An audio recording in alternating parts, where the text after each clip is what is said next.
Ghislain Kéza-Bahizi ou Ghislain Kéza-Bahizi. Mon nom d'écrivain, c'est Ghislain Kézi. J'ai 33 ans, je travaille ici à Ottawa, au Canada, pour une compagnie privée, une compagnie américaine. C'est un des leaders mondiaux dans la relocalisation des employés.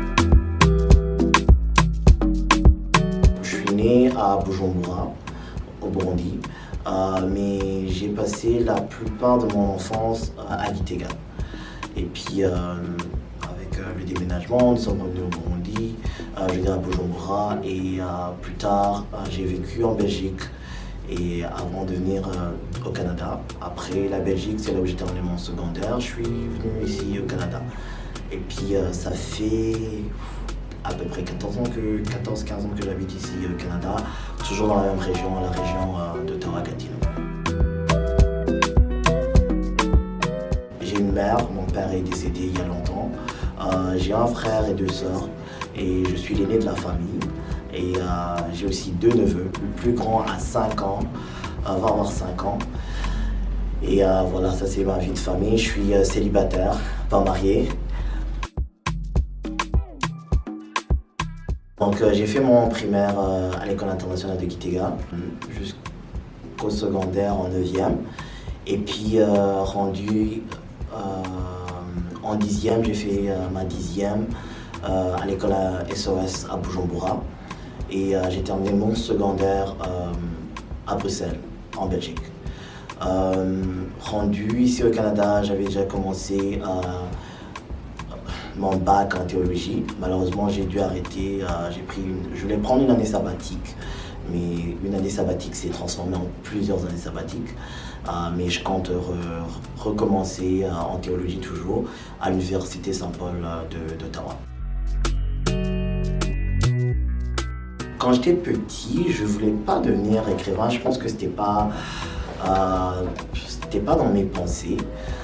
Mais j'adorais écrire. J'adorais écrire des poèmes. Et puis, ça c'était, je dirais plus dans mon adolescence, j'écrivais beaucoup de poèmes. Et certaines chansons aussi de rap. Rendu au Canada en 2010, fin 2010, jusqu'en 2013, j'ai créé un blog chrétien. Donc il est toujours disponible. C'était un blog où j'écrivais des petites histoires. Donc je prenais un verset de la Bible par exemple, et puis j'essayais de créer une histoire, je dirais dans des temps modernes, pour essayer d'expliquer comment ce verset de la Bible s'appliquait à la vie actuelle. Donc c'est comme ça que j'ai commencé à écrire. En 2013, j'ai arrêté d'écrire le blog. Je voulais juste prendre un repos, je dirais, un break.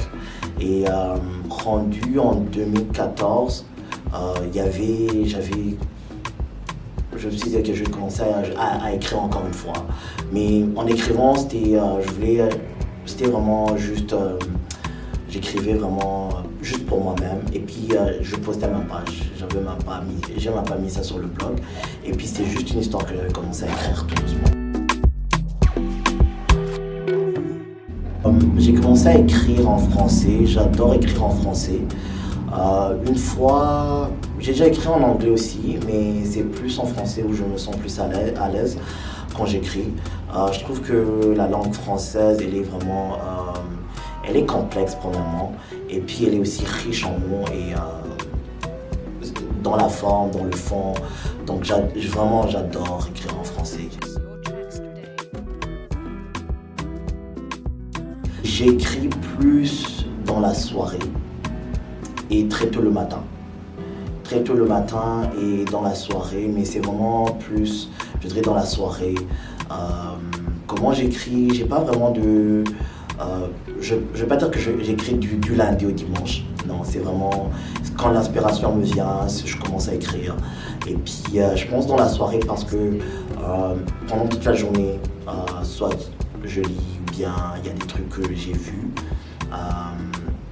qui m'inspirent. Et puis c'est dans la soirée où je peux prendre mes pensées et les mettre sur le papier.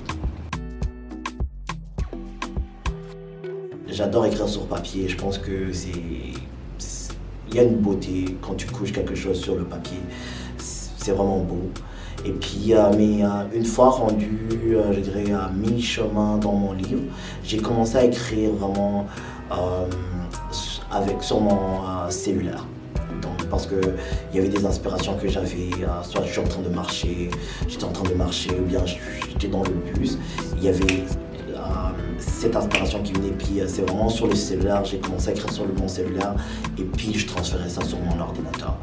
Donc mes deux méthodes, je dirais, d'écriture préférées, c'est vraiment sur le papier ou bien sur le cellulaire, parce que le cellulaire est toujours avec toi et puis c'est vraiment petit. Et puis sur le papier, je sais pas, je dirais que, comme j'ai dit, j'adore écrire sur le papier avec un stylo. De un, je dirais c'est le monde qui m'entoure. C'est le monde qui m'entoure. Le monde qui m'entoure et puis les gens, je dirais mon entourage, les gens qui sont dans ma proximité, ou bien les gens que je connais pas, les gens lambda. J'observe beaucoup. Je dirais que j'observe beaucoup. C'est l'humain. L'humain me fascine, je dirais. Et puis j'aime aussi créer des petites histoires. La Bible du Pan, oui, c'est mon premier roman. Le personnage principal, il s'appelle Ralph Beauchamp. Il a 28 ans. Et c'est un entrepreneur. Ici, l'histoire se déroule à Ottawa, au Canada. C'est un entrepreneur, un jeune entrepreneur. Et puis, il se retrouve en prison pour un meurtre qu'il a commis.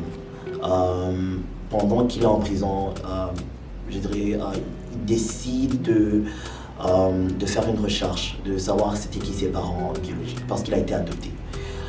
Donc, dans ce cheminement, ça va l'apporter il y a une question d'identité. Hein. Et puis, il va aussi rencontrer des gens en prison qui vont, à partir d'eux, il va en fait découvrir le Canada aussi. Donc, le Canada qu'on connaît, le Canada qui est multiculturel, mais en même temps, un Canada aussi qui a aussi une histoire qui est complexe, une histoire compliquée, surtout quand il s'agit des minorités. Donc, je vous invite à le lire. J'espère que vous allez adorer. Le roman, vous pouvez vous le procurer en ligne, sur toutes les plateformes en ligne. Présentement, il est en version électronique e-book. Donc, vous pouvez aller sur Amazon, Google Books. Si vous êtes en Europe, vous pouvez aller sur le site de la FNAC. Ici, il y a plusieurs aussi, Renaud Bré, si vous êtes au Canada. Mais vraiment, c'est sur toutes les plateformes. Plus de, je pense, jusqu'à 200 plateformes en ligne. En format papier, je suis en train de travailler pour qu'ils sortent aussi en format papier bientôt, très bientôt. Mais je vous dirai ça quand ça sera disponible. Quand j'ai commencé à écrire mon livre, en fait, c'était une petite histoire. C'était une petite histoire. Et puis, plus j'écrivais sur le papier, la petite histoire est devenue, en fait, je me suis rendu compte que j'étais rendu à 20 pages en écrivant. Ça avait commencé par une petite histoire, mais rendu à 20 pages, je me suis dit, ok, je vais me lancer un défi. Pourquoi pas écrire ça, pourquoi pas écrire un roman. J'ai écrit le roman pendant 3 ans. Une fois terminé, j'ai commencé en fait à envoyer mon manuscrit à des maisons d'édition de par le monde, vraiment dans plusieurs maisons d'édition francophones, parce que c'était écrit en français. Donc j'ai envoyé ça, les manuscrits, j'ai envoyé aussi des maisons d'agents, des agences littéraires. J'ai eu quelques retours, certains ils n'étaient pas... certaines maisons n'aimaient pas le livre et tout ça. D'autres, j'ai pas eu d'autres retours. Donc, je me suis dit la première année, quand j'ai envoyé le manuscrit, je me suis dit, je vais me donner une année.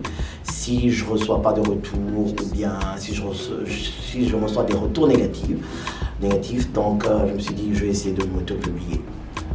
Une année plus tard, j'ai commencé à faire des recherches, comment faire l'autopublication. Mais je me suis dit, ok, je vais me redonner encore une autre année de plus. J'ai envoyé mes manuscrits, j'ai quand envoyé mes manuscrits, rendu je dirais en 2020, début 2020. C'est là que je me suis dit, ok, tu sais quoi, je vais me lancer dans l'auto-édition. Et je me suis donné notre objectif que mon roman puisse sortir cette année-ci. Donc j'ai fait mes recherches en ligne. J'ai trouvé plusieurs plateformes en ligne qui offraient ça, l'option de s'auto-éditer. Mais j'ai opté pour Librinova. Donc je vous invite à visiter leur site web, c'est incroyable. Si vous voulez écrire, donc Librinova m'a su. On a travaillé ensemble. Et ils m'ont suivi, ils ont fait un travail fantastique, formidable. Donc ils m'ont permis de le mettre en ligne, de le publier en ligne. Et je suis présentement en train de travailler avec eux pour sortir le livre en format papier. Être publié, c'est pas facile si on veut suivre je dirais les maisons d'édition traditionnelles comme on le connaît. Mais l'auto-publication, c'est vraiment quelque chose que c'est une autre option.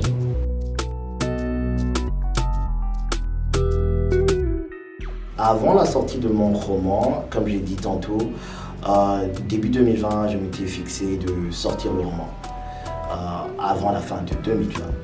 Donc objectif atteint. Avant la sortie de mon roman, j'étais excité. J'étais vraiment excité parce que je me suis dit, j'ai envie de sortir ce roman, j'ai envie vraiment, ça faisait 3 ans à peu près, 2 ans, 3 ans que j'avais pris ces démarches, que j'avais terminé mon roman. Et là, je me suis dit, je dois vraiment sortir. J'étais vraiment excité. Quelques jours avant la sortie de mon roman, je dois avouer, j'avais 2 sentiments. Il y avait l'excitation, mais en même temps, j'étais nerveux. Parce que j'étais nerveux dans le sens où j'avais tellement de questionnements. Est-ce qu'il y a des gens qui vont lire ça? Et comment est-ce qu'ils vont trouver le livre? Est-ce que c'est... je sais pas, il y a cette nervosité que j'avais. Mais une fois publié, je pense que la nervosité, elle a disparu. Et elle a été remplie. C'est l'excitation qui est revenue en fait.